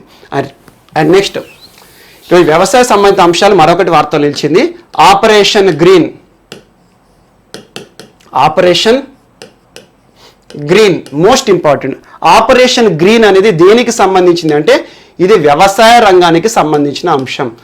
ఆపరేషన్ గ్రీన్ వ్యవసాయ రంగానికి సంబంధించిన అంశం. దేనికి ఏ మంత్రిత్వ శాఖ పరిధిలో అమలు అవుతుంది అంటే ministry of food processing. So ministry of food processing అనగానే ఇటీవల జరిగిన ఒక అంశం గుర్తుకు రావాలి. ఇటీవల ఒక కేంద్ర మంత్రి రాజీనామా చేశారు. కేంద్ర ప్రభుత్వం తీసుకొచ్చిన వ్యవసాయ సంబంధిత బిల్లులు ఏవైతే ఉన్నాయో చట్టాలుగా మారే ముందే రాజీనామా చేశారు. పంజాబ్ సంబంధించి అకాలీదళ్ హర్సిమ్రత్ కౌర్ బాదల్ గారు. ఆ తర్వాత ఈ మంత్రిత్వ శాఖని ప్రస్తుతం వ్యవసాయ మంత్రిత్వ శాఖకి అనుబంధంగా చేశారు. ప్రస్తుతం ఎవరు వ్యవసాయ మంత్రి? నరేంద్ర సింగ్ తోమర్ గారు. సో నరేంద్ర సింగ్ తోమర్ గారికి ఫుడ్ ప్రాసెసింగ్ మంత్రిత్వ శాఖ కూడా ఇచ్చారు. సో అందులో most important ministry of food processing కింద ఆపరేషన్ గ్రీన్ అనే ప్రోగ్రామ్ ఒకటి లాంచ్ అయింది. సో ఈ ప్రోగ్రామ్ యొక్క ఉద్దేశం ఏంటంటే ఈ రోజున వ్యవసాయ రైతులు పండించిన పంటలు ఏవైతే ఉంటాయో వాటిని ట్రాన్స్పోర్టేషన్, సర్ప్లస్ ఫుడ్ ఉంటాయి, మిగులు పంటలు ఉంటాయి కదా, ఆ మిగులు పంటలని ఒక ప్రాంతం నుండి ఒక ప్రాంతానికి, అది ఒక జిల్లా నుండి ఒక జిల్లాకైనా, ఒక రాష్ట్రం నుండి ఒక రాష్ట్రానికైనా ఈ ట్రాన్స్పోర్టేషన్ కోసం రైలు వ్యవస్థను కానివ్వండి, ప్రభుత్వ రవాణా వ్యవస్థను వాడుకుంటే దానిపైన 50% సబ్సిడీ ప్రభుత్వమే ఇస్తుంది. ముఖ్యంగా రైల్వే వ్యవస్థకి ప్రాధాన్యత ఇచ్చే విధంగా.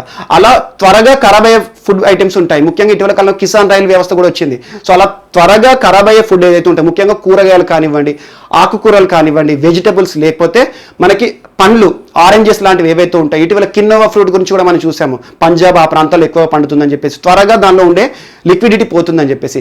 సో అలాంటి త్వరగా ఖరాబ్ అయ్యే పదార్థాలు ఏవైతే ఉంటాయో, ఆహార పదార్థాలు, వాటికి సంబంధించి రవాణా చేసే రైతులు ఎవరైతే ఉంటారో ఒక ప్రాంతం నుంచి ఒక ప్రాంతానికి, ఆ రవాణాకి అయ్యే ఖర్చుల్లో 50% ఈ ప్రోగ్రాంలో భాగంగా భారత ప్రభుత్వమే రైతులకు ఇస్తుంది. సో అలా 50% ప్రభుత్వమే సబ్సిడీ ఇస్తుంది, సబ్సిడీ ప్రోగ్రామ్.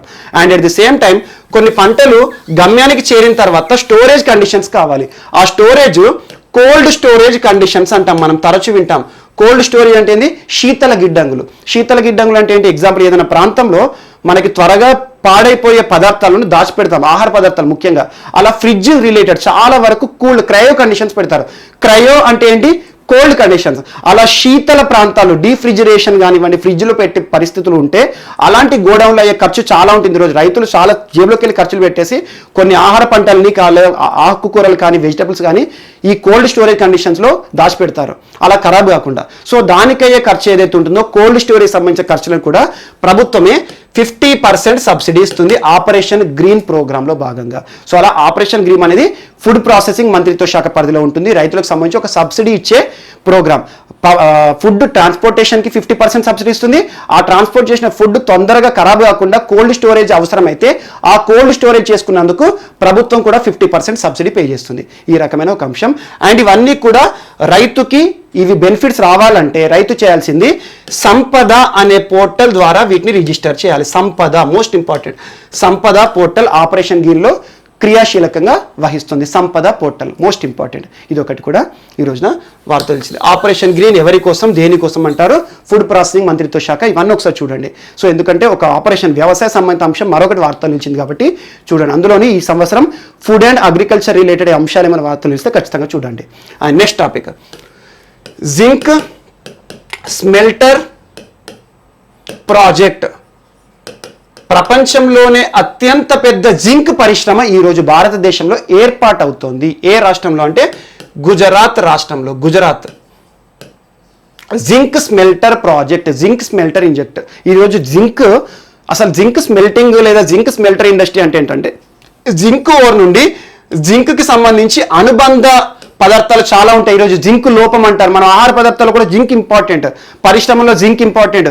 అలాంటి జింక్ సంబంధిత అంశాలన్నింటినీ కూడా తయారు చేసే పరిశ్రమ zinc smelter industry. So zinc related ore నుండి జింక్ సంబంధిత పదార్థాలను తయారు చేస్తుంది. సో అలాంటి జింక్ స్మెల్టర్ ప్రాజెక్ట్ ఒక ఇండస్ట్రీ ప్రపంచంలోనే అతిపెద్ద జింక్ పరిశ్రమ ఏ రాష్ట్రంలో రాబోతుంది అంటే గుజరాత్ రాష్ట్రంలో రాబోతుంది. దానికి సంబంధించిన ఒప్పందం ఎవరెవరి మధ్యలో జరిగింది అంటే మోస్ట్ ఇంపార్టెంట్ గుజరాత్ రాష్ట్ర ముఖ్యమంత్రి ప్రస్తుతం ఎవరు? విజయ్ రూపానీ గారు. విజయ్ రూపానీ గారు and Vedanta group. Most important. తరచూ చాలా అంశాలతో వివాదాల్లోకి వస్తుంది వేదాంత గ్రూప్. బట్ భారతదేశంలో అత్యున్నత చాలా పెద్ద సంస్థ. సో వేదాంత గ్రూప్ అంటున్నాను. ఆ గ్రూప్లో చాలా పరిశ్రమలు ఉంటాయి. సో వేదాంత గ్రూప్కి సంబంధించిన ఒక పరిశ్రమ, ఒక సంస్థ ఉంటుంది. అది Hindustan zinc limited. Hindustan zinc limited. So Vedanta గ్రూప్కి సంబంధించిన హిందుస్థాన్ జింక్ లిమిటెడ్కి మరియు గుజరాత్ రాష్ట్ర ప్రభుత్వానికి మధ్యలో కుదిరిన ఒప్పందము ప్రపంచంలోనే అతిపెద్ద జింక్ పరిశ్రమను ఏర్పాటు చేయాలి.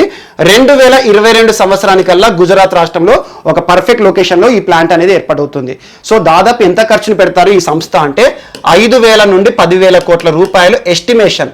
ఎస్టిమేషన్ అంటే అంచనా వ్యయం. సో దానికి ఇంకెక్కువ పెరగవచ్చు. సో అలా ఎస్టిమేషన్ వాల్యూ దాదాపు 1,000 కోట్లు 10,000 కోట్ల వాల్యూ గల ఒక పరిశ్రమ, కేవలం జింక్ సంబంధిత పరిశ్రమ ఈరోజు గుజరాత్ రాష్ట్రంలో ప్రపంచంలోనే అతిపెద్ద జింక్ పరిశ్రమ రాబోతోంది. దానికి సంబంధించిన ఒప్పందం జరిగింది. దీని ద్వారా నిరుద్యోగ సమస్య కూడా తీరిపోతుంది. దాదాపు 5,000 నుండి 8,000 మందికి ఈరోజు నిరుద్యోగులకి ఈ పరిశ్రమలో పనిచేయడానికి ఉపాధి కూడా దక్కుతుంది అని చెప్పేసి ఒక అంశం ఈరోజు వార్తలు నిలిచింది. Most important. జింక్ పరిశ్రమ ప్రపంచంలో అతిపెద్ద పరిశ్రమ ఏ రాష్ట్రంలో రాబోతోంది, ఏ సంస్థల భాగస్వామ్యంతో రాబోతోంది, దాని యొక్క నిర్మాణం సమయం ఎప్పటివరకు అవుతుందంటే 2022 వరకల్లా ఈ పరిశ్రమ పూర్తయి అమల్లో కూడా వస్తుంది. సో దాని యొక్క కార్యక్రమాలు కూడా ప్రారంభమవుతాయి. సో ఈ రకంగా జింక్ పరిశ్రమ ఒకటి వార్తలు నిలిచింది. Most important. And next so ఈరోజు మన నెక్స్ట్ టాపిక్ వచ్చేసి థాయిలాండ్కి సంబంధించిన అంశం. Thailand and most important. Thailand ప్రభుత్వం ఈరోజు బ్యాంకాక్ సిటీలో అత్యవసర పరిస్థితి విధించింది. బ్యాంకాక్ ఎందుకు, అసలు ఏంటి రీజన్ అంటే ఈరోజు థాయిలాండ్ ప్రజలందరూ కూడా ప్రభుత్వ వ్యతిరేక ఉద్యమాలు దేశవ్యాప్తంగా జరుపుతున్నారు. అలా ప్రభుత్వ వ్యతిరేక ఉద్యమాలు, సమ్మెలు, ఆందోళనకు కారణం ఏంటంటే ఇటీవల ప్రజలు చెప్తున్న రీజన్స్లో ఫస్ట్ రీజన్ దేశ ప్రధాని రాజీనామా చేయాలి. ప్రస్తుతం థాయిలాండ్ ప్రధాని ఎవరు? ప్రియుష్ చాన్ ఓచా. ప్రియుష్ చాన్ ఓచా. ఇటీవల ప్రధానికి వ్యతిరేకత ఏర్పడింది దేశంలో. చాలా కారణాలు ఉన్నాయి. సో అలా ప్రధాని రాజీనామా చేయాలి ఇమ్మీడియట్గా. అండ్ సెకండ్ రీజన్ రాజ్యాంగ సంస్కరణలు తీసుకురావాలి. రాజ్యాంగ సంస్కరణ తీసుకురావాలి, అవసరమైతే కొత్త రాజ్యాంగం తీసుకురావాలి. చాలా నిబంధనలు ఈరోజు ప్రజల యొక్క హక్కులను తొక్కే విధంగా ఉన్నాయి అంటున్నారు. అండ్ థర్డ్ రీజన్ రాచరిక వ్యవస్థను అంతం చేయాలి. అలా ఇప్పటి కూడా రాచరిక వ్యవస్థకు సంబంధించి కానివ్వండి, రాజు కుటుంబీకుల పైన ఎవరైనా విమర్శలు చేసినా 15 సంవత్సరాలు జైల్లో పెడతారు. అలాంటి అంశాలను దృష్టిలో ఉంచుకొని దేశవ్యాప్తంగా సమూల మార్పులు రావాలని ప్రజలు కోరుకుంటూ ఉద్యమాలు చేస్తున్నారు. ఆ ఉద్యమం ఎక్కువ జరుగుతున్న ప్రాంతము బ్యాంకాక్లో ఈరోజు థాయిలాండ్ ప్రభుత్వము ఎమర్జెన్సీ విధించింది. సో మోస్ట్ ఇంపార్టెంట్ గుర్తుంచుకోండి, ఇటీవల ఏ దేశం విషయంలో ఎమర్జెన్సీ అంశం వార్తలోకి వచ్చింది అంటారు? థాయిలాండ్ విషయంలో. సో థాయిలాండ్ ప్రభుత్వం ఈరోజు వార్తలోకి వచ్చింది. అండ్ నెక్స్ట్ మయన్మార్ వార్తల్లో నిలిచింది. మయన్మార్ ఏంటి? మయన్మార్ ఎందుకు వార్తల్లో నిలిచింది అంటే ఇటీవల మనం చూస్తున్నాం ముఖ్యంగా ఆసియా దేశాలపైన, చాలా చిన్న చిన్న దేశాలపైన చైనా పట్టుబడుతోంది. చాలా వరకు వారికి దగ్గరే చేస్తుంది. ఆర్థికపరమైన సాయం చేయడం కానివ్వండి, చాలా వరకు డెవలప్మెంటల్ యాక్టివిటీస్ కానివ్వండి, ముఖ్యంగా భారత్తో సన్నిహితంగా ఉండే దేశాలను చైనా దగ్గర చేసుకుంటుంది. అందులో చూడండి ఇటీవల నేపాల్, వాస్తవానికి చూస్తే నేపాల్కి భారత్కి చాలా చరిత్ర ఉంది, చాలా సంబంధాలు కొన్నేళ్ల పాటు కొనసాగుతున్నాయి. ఇప్పటి కూడా పెద్ద రీజన్ ఏం లేదు నేపాల్కి భారత్కి మధ్యలో. కానీ ఇటీవల నేపాల్ని ముందు నుండి చైనా గేమ్స్ ఆడుతుంది తెరపైన, మనం చూస్తున్నాం. అలాంటి సమయంలో భారత్ కూడా ట్యాకిల్ చేస్తుంది. మనం చూస్తున్నాం ముఖ్యంగా ఇండియన్ ఓషన్ ప్రాంతం ఏదైతే ఉంటుందో, ఇండియన్ ఓషన్ దీవులు ఉండే దేశాలు ఏవైతే ఉంటాయో వాటిపైన భారత్ కూడా పట్టుబడుతుంది. ఇటీవల చూస్తున్నాం మనం సాగర్, మిషన్ సాగర్ అని చెప్పేసి, security and growth for all in the region అని, and at the same time operation Sanjeevan అని మాల్దీవ్స్ తరచూ వార్తలు ఇస్తుంది. మాల్దీవ్స్కి ఈరోజు చాలా సాయం చేస్తున్నాం. అలాంటి అంశాల్లోనే ఈరోజు ఇంకొక అంశము మయన్మార్ వార్తలు ఇచ్చింది. ఈరోజు మయన్మార్తో సత్సంబంధాలు కొనసాగించాలి, మరింత సంబంధాలు పెంచుకోవాలని చెప్పేసి భారత్ ఒక జలాంతర్గామిని మయన్మార్కి ఇవ్వడం జరిగింది. దాని పేరేంటంటే INS Sindhuvir. INS Sindhuvir most important. So ఇటీవల భారత్ ఏ దేశానికి జలాంతర్గామిని సబ్మెరైన్ ఇచ్చింది అంటారు? సో మయన్మార్కి ఇవ్వడం జరిగింది. మయన్మార్కి ఇచ్చిన జలాంతర్గామి పేరు, సబ్మెరైన్ పేరు ఏంటి? ఐఎన్ఎస్ సింధువీర్. సో ఈ రకంగా జలాంతర్గామి సబ్మెరైన్ అంటే మనం ఇటీవల కాలం చూసాం, స్మార్ట్ టర్పిడో అని చెప్పాను. జలాంతర్గామి అంటే సముద్ర గర్భంలో కింద రక్షణ వ్యవస్థను చూసుకుంటుంది. శత్రు దేశాలకు సంబంధించి నావల్ ప్రాంతాలు ఏవైతే ఉంటాయో, భారతదేశం చూడండి 3 దిక్కులకు సముద్రం ఉంది కాబట్టి సముద్ర గర్భంలో పయనిస్తూ పెట్రోలింగ్ వ్యవస్థ చేస్తుంది. ఈరోజు సబ్మెరైన్ సిస్టమ్ అనేది సముద్రం లోపల ఉంటుంది. సో అలాంటి ఒక సబ్మెరైన్ ని మయన్మార్కి ఇవ్వడం జరిగింది భారత్, ఐఎన్ఎస్ సింధువీర్. అలా మయన్మార్ లో తొలి సబ్మెరైన్ గా ఈ రోజు వార్తలు ఇచ్చింది. మోస్ట్ ఇంపార్టెంట్, ఇటీవల భారత్ మయన్మార్కి ఇచ్చిన సబ్మెరైన్ పేరు, జలాంతర్గామి పేరు ఏంటంటారు? INS Sindhuvir. Most important. And దీంతో పాటు చైనా కూడా ఈరోజు ఒక వ్యాఖ్య చేసింది. మీరు చూడండి, చైనా అధ్యక్షుడు జిన్పింగ్ భారత్ సంబంధించి అరుణాచల్ ప్రదేశ్ కానివ్వండి, మరియు అక్సాచిన్ కానీ, లడక్ కానివ్వండి, చాలా ప్రాంతాలు అవి భారత్కి సంబంధించిన ప్రాంతాలు కావు అని చెప్పేసి ఒక విమర్శ చేశారు. దానికి కౌంటర్గా ఈరోజు విదేశీ శాఖ కూడా ఆన్సర్ ఇచ్చింది. ఆ ప్రాంతాలు ఎప్పటికైనా మాది, అవసరమైతే యుద్ధానికి కూడా రెడీ అని చెప్పారు. సో అలాంటి సమయంలో భారత్కి ఈరోజు యుద్ధ సంబంధిత అంశాల విషయంలో చాలా ప్రయోగాలు చేస్తున్నారు. మనం ఇటీవల చూస్తున్నాం డిఫెన్స్ చాలా అంశాలతో ముందుకు వస్తుంది. టర్పెడో ప్రయోగాలు కానివ్వండి, and at same time missile ప్రయోగాలు కానివ్వండి, చాలా అంశాలు మనం చూసాం. శౌర్య కానివ్వండి, పృథ్వీ 2 కానివ్వండి, రుస్తం 2, ఇలాంటి చాలా అంశాలు చూసాం. సో అందులో భాగంగా మనకి రఫేల్ యుద్ధ విమానాలు ఫ్రాన్స్ నుండి కొంటున్నాం. మనకు తెలుసు ఫ్రాన్స్ కి సంబంధించి ఫ్రాన్స్ కి భారత్ కి కుదిరిన ఒప్పందం 59,000 కోట్ల రూపాయలు. సో ఈరోజు రఫేల్ యుద్ధ విమానాలు 36 రావాలి భారతదేశానికి. సో మొదటి విడతగా 5 యుద్ధ విమానాలు వచ్చినాయి. జూలై 29న ప్రస్తుతం సైన్యంలో చేరాయి. మనం చూస్తున్న వాటి యొక్క సర్వీసెస్ కూడా ఇటీవల ఇండియన్ ఎయిర్ ఫోర్స్ డే రోజున వాటి యొక్క కవాతును కూడా చూసాము.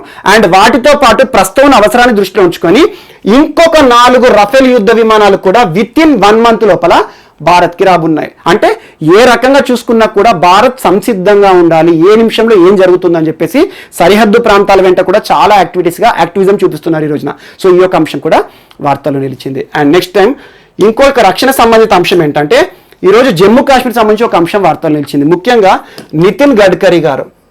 ఎవరు నితిన్ గడ్కరీ గారు? ప్రస్తుతం కేంద్ర రోడ్డు రవాణా శాఖ మంత్రి, కేంద్ర మంత్రి, మహారాష్ట్రకు సంబంధించిన ఫ్లైఓవర్ మ్యాన్ అంటారు. సో ఫ్లైఓవర్ మ్యాన్ అంటే చాలా ఫ్లైఓవర్ కన్స్ట్రక్షన్ చేశాడు. సో నితిన్ గడ్కరీ గారు నిన్న వర్చువల్గా జమ్మూ కాశ్మీర్ ప్రాంతంలో ఒక టన్నెల్ ప్రారంభోత్సవాన్ని చేశారు. టన్నెల్ ప్రారంభోత్సవం అంటే టన్నెల్ పూర్తి కాలేదు, నిర్మాణ పనులని ప్రారంభం చేశారు. సో దానికి సంబంధించిన టన్నెల్ ఏంటంటే అది ఎక్కడెక్కడంటే శ్రీనగర్, కార్గిల్ అండ్ లే, ఈ 3 ప్రాంతాలను కలుపుతూ ఒక టన్నెల్ నిర్మాణం. టన్నెల్ అంటే ఇటీవల మనం చూసాం అటల్ టన్నెల్ అంటే ఏంటి, టన్నెల్ యొక్క ప్రత్యేకత ఏంటి, ముఖ్యంగా స్ట్రాటజిక్ పొజిషన్ లో టన్నెల్ అనేవి ఈరోజు క్రియాశీలకంగా పనిచేస్తాయి. మనకు టన్నెల్ ఏంటంటే పెద్ద పెద్ద కొండల పర్వతాలు ఏదైతే ఉంటాయో ఆ కొండ లోపలికి వెళ్ళి మనకు ప్రయాణ సౌకర్యాలు కల్పించడం. ఈరోజు జమ్మూ కాశ్మీర్ ప్రజలకు సౌకర్యం కల్పించడము, అభివృద్ధి కార్యాచరణ and at the same time soldiers movement దృష్టిలో ఉంచుకొని 3 ప్లేసెస్ ఏవైతే ఉంటాయో స్ట్రాటజిక్ పొజిషన్ దీన్ని దృష్టిలో ఉంచుకొని ఒక టన్నెల్ ప్రారంభోత్సవ కార్యక్రమాన్ని వర్చువల్ గా ప్రారంభించారు నితిన్ గడ్కరీ గారు. మోస్ట్ ఇంపార్టెంట్, ఈ టన్నెల్ ఎక్కడికంటే శ్రీనగర్ నుండి కార్గిల్ మీదుగా లే వరకు కలుపుతుంది. అలాంటి టన్నెల్ నిర్మాణం చేయడానికి 6 సంవత్సరాలు పడుతుంది. కానీ భారత ప్రభుత్వం ఏం చెప్తుంది అంటే రానున్న ఎన్నికల లోపే వీటి యొక్క నిర్మాణ పనులన్నీ కూడా పూర్తవుతాయి, పూర్తి చేసి తీరుతామని చెప్పేసి ఒక అంశాన్ని చెప్పారు. సో అలా వర్చువల్ గా ప్రారంభించబడిన టన్నెల్ ప్రారంభోత్సవ కార్యక్రమాలు ఎక్కడ అంటే జమ్మూ అంటే ముఖ్యంగా శ్రీనగర్ నుండి కార్గిల్ నుండి లే ప్రాంతాన్ని కలుపుతూ ఒక టన్నెల్ నిర్మాణ పనులు అవి ప్రారంభం జరిగినాయి. అండ్ దీంతో పాటు ఇక్కడ ఒక అంశాన్ని యాడ్ చేసుకోండి ఏపీకి సంబంధించి. సో ఏపీకి సంబంధించి ఈ రోజు నితిన్ గడ్కరీ గారు కూడా మరొక అంశంలో వార్తలు నిలిచారు. నితిన్ గడ్కరీ ఏపీ విషయంలో, సో తన గురించి చర్చించుకున్నాం కాబట్టి ఇక్కడ యాడ్ చేసుకోండి. ఏపీకి సంబంధించి దుర్గగుడి ఫ్లైఓవర్ ఒకటి వార్తలు నిలిచింది. దుర్గగుడి ఎక్కడ, విజయవాడకి సంబంధించిన అంశం, విజయవాడ. సో ముఖ్యంగా విజయవాడలో 2.6 కిలోమీటర్ల పొడవైన ఒక ఫ్లైఓవర్, దుర్గగుడి ఫ్లైఓవర్ అంటారు. దాదాపు 502 కోట్ల రూపాయలతో ప్రభుత్వం నిర్మించింది. అలా 6 లేన్ రోడ్, 6 మార్గాలు ఉంటాయి అన్నట్టు. 6 లేన్ ఫ్లైఓవర్ నిర్మాణం పూర్తయింది.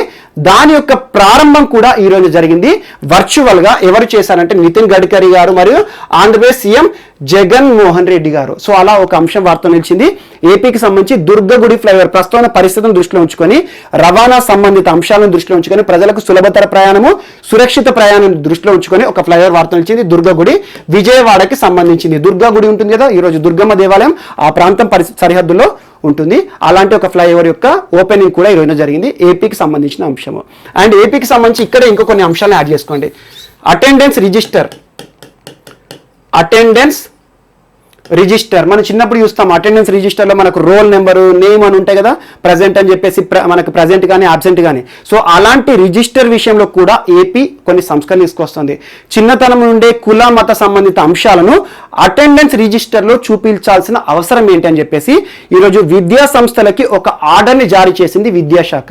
అదేంటంటే ఈరోజు అటెండెన్స్ రిజిస్టర్లో కులము మతానికి సంబంధించిన అంశాలను, వివరణను పేర్కొనకూడదు. కేవలం కావాల్సింది స్టూడెంట్ యొక్క రోల్ నెంబరు, తన యొక్క నేము, ఫాదర్ నేమ్, దట్స్ ఎనఫ్. అంతే తప్పితే అటెండెన్స్ రిజిస్టర్లో కులానికి సంబంధించిన సమాచారము, మతానికి సంబంధించిన సమాచారాన్ని ఎట్టి పరిస్థితిలో పేర్కొనకూడదని రాష్ట్రంలో ఉన్న అన్ని విద్యా సంస్థలకు ఈరోజు విద్యాశాఖ ఉత్తర్వులు జారీ చేసింది. మోస్ట్ ఇంపార్టెంట్, చాలా సున్నితమైన అంశాలు కులం మతానికి సంబంధించి చిన్నతనం నుండే ఎందుకు ఇలాంటి కొన్ని అంశాలను ఎక్స్పోజ్ చేయడం అని చెప్పేసి ఇదొక అంశం కూడా వార్తలు నిలిచింది. And at the same time October 18కి సంబంధించిన అంశము రానున్న 2 రోజులు జరగబోతుంది. అదేంటంటే ఈరోజు ఆంధ్రప్రదేశ్ రాష్ట్ర ప్రభుత్వము జగన్మోహన్ రెడ్డి గారు రాష్ట్రంలో 56 బీసీ కార్పొరేషన్లను ఏర్పాటు చేయబోతున్నాం. దానికి సంబంధించి డైరెక్టర్లు, దాని యొక్క సంస్థలకి చీఫ్లను కూడా నియమిస్తామని చెప్పారు. అండ్ మోస్ట్ ఇంపార్టెంట్, ఈరోజు వెనుకబడిన వర్గాలు ఏవైతే ఉంటాయో బీసీ కులాలు, రాష్ట్రంలో 139 బీసీ కులాలను అన్నింటినీ కూడా వారి యొక్క ప్రయోజనార్థము 56 బీసీ కార్పొరేషన్లు ఏర్పాటు చేస్తామని ఒక అంశాన్ని కూడా చెప్పడం జరిగింది. అలా ఏపీకి సంబంధించిన కొన్ని అంశాలు వార్తలు నిలిచాయి. అండ్ నెక్స్ట్ ఈరోజు మోస్ట్ ఇంపార్టెంట్ ఇన్మాజెబ్ మనం చూస్తున్నాం. ప్రస్తుతం కరోనా అని ప్రపంచవ్యాప్తంగా వినిపిస్తున్న పేరు ప్రపంచాన్ని భయభ్రాంతులకు గురి చేస్తుంది. ఇలాంటి పరిస్థితుల్లో ఎబోలా కానీ స్వైన్ ఫ్లూ కానీ ఒకప్పుడు ప్రపంచాన్ని గడగడలాడించాయి. ముఖ్యంగా ఎబోలా ఆఫ్రికా ఖండాన్ని మొత్తాన్ని కూడా తలకిందులు చేసింది. చాలా మంది ప్రాణాలు కోల్పోయారు. అలాంటి ఎబోలాకి సంబంధించి ఇప్పటి వరకు అధికారికంగా మెడిసిన్ లేదు. అలా ఆఫ్రికా ప్రాంతంలో గడిచిన సంవత్సరం చూడండి మీరు, 2019లో దాదాపు ఆఫ్రికా ఖండంలో 2390 మంది ఎబోలా బారిన పడి ప్రాణాలు వదిలారు. సో అలాంటి ఎబోలాకి సంబంధించి ఈ రోజు ఒక మెడిసిన్ వార్తలోకి వచ్చింది. తయారు చేసిన వారు రీజెనరాన్ అనే ఫార్మా కంపెనీ, రీజెనరాన్ సంస్థ. సో ఈ రీజెనరాన్ అనే సంస్థ తయారు చేసిన ఇన్మాజెబ్ అనే మెడిసిన్ ఇంజెక్షన్ వైల్ ని ఈ రోజున యుఎస్ FDA అప్రూవల్ ఇచ్చింది. యుఎస్ FDA అంటే United states food and drug administration. So USFDA ఇచ్చింది అంటే అప్రూవల్ ఇచ్చినట్టు ఆటోమేటిక్గా. సో విపణిలోకి మార్కెట్లోకి రిలీజ్ చేయొచ్చు అని చెప్పేసి ఇటీవల వార్తల్లో నిలిచిన ఎబోలాకి సంబంధించిన మెడిసిన్ ఎవరు తయారు చేస్తారో అంటారు. అది రీజెనరాన్ అనే సంస్థ. దాని యొక్క పేరు ఏంటి అంటారు ఇన్మాజెబ్. కరోనా పరిస్థితుల కాలంలో ఎబోలా సంబంధించిన మెడిసిన్ రావడం అనేది ప్రపంచవ్యాప్తంగా కూడా చాలా మంది హర్షిస్తున్నారు. సో ఇదొకటి కూడా ఈరోజు ఇంపార్టెంట్. అండ్ నెక్స్ట్ ఇటీవల మనం చూసాం కరోనాకి సంబంధించి రష్యా కూడా 2వ వ్యాక్సిన్ రిలీజ్ చేసింది. మనం చూసాము జస్ట్ నిన్నటి రోజున రష్యా అధ్యక్షుడు ప్రకటించాడు. స్పుత్నిక్ వి ప్రయోగం ఏదైతే ఉంటుందో విజయవంతమైంది. ప్రపంచవ్యాప్తంగా వ్యాక్సిన్ రిజిస్టర్డ్ నేషన్గా రష్యా నిలిచింది. And at the same time 2వ వ్యాక్సిన్ కూడా రష్యా నుండే వచ్చింది అని చెప్పేసి దాని పేరు ఎపివాక్ వ్యాక్సిన్ అని చెప్పారు. ఎపివాక్ అనే వ్యాక్సిన్ తయారు చేశాము. అది ఎవరు తయారు చేశారంటే సైబీరియా ప్రాంతానికి చెందిన vector research council of virology and biotechnology. Vector research centre of virology and biotechnology ఏదైతే ఉంటుందో వెక్టార్ ఫార్మా కంపెనీ అని గుర్తుంచుకోండి. సైబీరియా ప్రాంతానికి సంబంధించిన వెక్టార్ ఫార్మా కంపెనీ తయారు చేసిన ఎపివాక్ వ్యాక్సిన్ అనేది ఈ రోజున ప్రపంచంలో 2వ కరోనా వ్యాక్సిన్, అది కూడా రష్యానే తయారు చేసింది అని చెప్పేసి ఇప్పటి వరకు 2 వ్యాక్సిన్ రిజిస్టర్లు కూడా రష్యాకు సంబంధించి వార్తలు నిలిచాయి. అలా 2 వ్యాక్సిన్ విషయంలో కూడా రిజిస్టర్డ్ నేషన్ గా రష్యా వార్తల్లోకి వచ్చింది. దీనికి సంబంధించి అధ్యక్షుడు పుతిన్ గారు కూడా ప్రకటించడం జరిగింది. సో అలా 2వ వ్యాక్సిన్ తయారు చేసిన దేశం కూడా రష్యా. గుర్తుంచుకోండి దాని పేరేంటి ఎపివాక్. ఎవరు తయారు చేశారు? సో సైబీరియాకి సంబంధించిన vector pharma company. So vector research council of virology and biotechnology అనే సంస్థ. సో పూర్తి పేరు. అండ్ ఇన్మాజెబ్ మరియు వెక్టార్ ఫార్మాకి సంబంధించిన ఒక ఇన్ఫర్మేషన్ ఒక దగ్గర రాసుకోండి. అండ్ నెక్స్ట్ కరోనాకి సంబంధించి ఈరోజు మరొక మంత్రి కూడా చనిపోయారు. ఇటీవల మనం చూసాము బీహార్కి సంబంధించి వినోద్ కుమార్ సింగ్ మంత్రి గారు చనిపోయారు. కరోనా బారిన పడి కోలుకొని చనిపోయారు అని చెప్పేసి ఈ రోజున అలాంటి ఒక అంశమే కపిల్ దియో కామత్. కపిల్ దియో కామత్ ఎవరు అంటారు? ఇటీవల వార్తలు ఇచ్చిన వ్యక్తి. తను కూడా ప్రస్తుతం బీహార్లో అధికార పార్టీ జనతాదళ్ యునైటెడ్ లో అధికార పార్టీ, ప్రస్తుతం బీహార్లో అధికారం ఉన్న సంకీర్ణ ప్రభుత్వం జనతాదళ్ యునైటెడ్ మరియు బీజేపీ ప్రభుత్వం. సో 2 కలిసి సంకీర్ణం ప్రభుత్వం అధికారంలో ఉంది. దానికి సంబంధించి Nitish Kumar party JDU party తన సహసభ్యుడు ఈ రోజున కపిల్ దియో కామత్ గారు కరోనా బారిన పడి చనిపోయిన 2వ మంత్రిగా రాష్ట్రంలో వార్తల్లోకి వచ్చాడు. సో ఇటీవల వినోద్ కుమార్ సింగ్ జస్ట్ 2 days అయింది తన గురించి చెప్పి. ఇటీవల కరోనా బారిన పడ్డాడు, కోలుకున్నాడు, చనిపోయాడు అని చెప్పేసి. తను వెనకబడిన తరగతుల వర్గాలకు సంబంధించిన మంత్రి. ఈ రోజున తను పంచాయతీరాజ్ శాఖ మంత్రి కపిల్ దియో కామత్ గారు చనిపోవడం జరిగింది కరోనా బారిన పడి. సో ఇదొకటి కూడా ఇంపార్టెంట్. అండ్ నెక్స్ట్ ఈరోజు వార్తల్లో నిలిచిన లాస్ట్ వ్యక్తి వచ్చేసి సూరన్భాయ్ జీన్ బెకో ఇటీవల వార్తల్లో నిలిచారు. ఏ దేశానికి సంబంధించి అంటాడు? Most important. మీకు కిర్గిస్తాన్ గురించి చెప్పాను నిన్నటి క్లాస్లో కూడా. జస్ట్ 2 days నుండి చెప్తున్నాను. కిర్గిస్తాన్ సంబంధించి దేశవ్యాప్తంగా ప్రజలు ఉద్యమాలు చేస్తున్నారు. చాలా దేశాలు ఇటీవల వార్తలు ఇస్తున్నాయి ప్రజా ఉద్యమాల విషయం. ఇంతకుముందు మీకు చెప్పాను, మీకు థాయిలాండ్ గురించి చెప్పాను. And at the same time Belarus లో కూడా అలెగ్జాండర్ లుకషెంకోకి వ్యతిరేకంగా ప్రజా ఉద్యమాలు జరుగుతున్నాయి. రిగ్గింగ్ సంబంధించి ఎన్నికల్లో చాలా వరకు అవకతవకలు పాల్పడ్డారని చెప్పేసి ప్రభుత్వం చాలా వరకు ప్రజల్ని మోసం చేసిందని. అండ్ కిర్గిస్తాన్ లో కూడా అలాంటి అంశం మనం క్రితం క్లాస్ లో చూసాము. ఈ రోజు అలాంటి అంశాలను దృష్టిలో ఉంచుకొని దేశ అధ్యక్షుడు రాజీనామా చేశాడు. సూరన్భాయ్ జీన్ బెకో ఏ దేశానికి చెందిన అధ్యక్షుడు? ఎందుకు వార్తలోకి వచ్చాడంటే రాజీనామా చేసిన వ్యక్తిగా వార్తలోకి వచ్చాడు. కిర్గిస్తాన్ అధ్యక్షుడు. అండ్ మనకి ఇటీవల సాదిర్ జపరోవ్ చూసాం. సాదిర్ జపరోవ్ తనెవరు? కిర్గిస్తాన్కి ప్రధాని. ఆ ప్రధానిగా నియమించిన వ్యక్తే తను. సో ఆ రకంగా కిర్గిస్తాన్ దేశాధ్యక్షుడు ఇతను మరియు సాదిర్ జపరోవ్ తనకు వ్యతిరేకంగా దేశవ్యాప్తంగా ఆందోళనలు జరుగుతున్నాయి. తను దిగిపోవాలని ఈ పరిస్థితుల్లో దేశాధ్యక్షుడు దిగిపోవడం జరిగింది. సో ఇదొకటి కూడా కిర్గిస్తాన్కి సంబంధించిన ఒక అంశం. సో ఇటీవల వార్తల్లో నిలుస్తున్న ముఖ్యంగా 4 దేశాలు చూడండి. ఒకటి కిర్గిస్తాన్, అండ్ ఇప్పుడు థాయిలాండ్ ఈ రోజున ప్రజా ఉద్యమం వార్తలోకి వచ్చింది. అండ్ మాలి, ఇటీవల మాలి గురించి తరచు మీకు చెప్పాను. ఏ రకంగా అధికార మార్పిడి జరుగుతోంది, ఏ రకంగా సైనికులకు సంబంధించి హస్తగతం చేసుకున్నారు. ప్రజాస్వామ్య దేశంలో సైనికులు హస్తగతం చేసుకోవడాన్ని ఐక్యరాజ్య సమితి కూడా తప్పుపట్టిందని చెప్పాను. And at the same time Belarus సంబంధించి. సో బెలారస్, మాలి, కిర్గిస్తాన్, థాయిలాండ్ ఈ 4 దేశాల్లో ప్రజా ఉద్యమాలు విపరీతంగా జరుగుతున్నాయి ప్రభుత్వాలకి వ్యతిరేకంగా. అండ్ సైనిక చర్యనేమో మాలి విషయంలో జరుగుతుంది. ఇది ఒక అంశం గుర్తుంచుకోండి. సో ఈ రకంగా వార్తలు నిలిచిన అంశాలు. సో మిస్లేనియస్ అంశాలు మనం మిగిలిపోయి ఉంటే మాత్రం రేపటి క్లాస్లో మనం యాడ్ చేసుకుని నేర్చుకుందాం. రేపు కలుద్దాం. Thank you.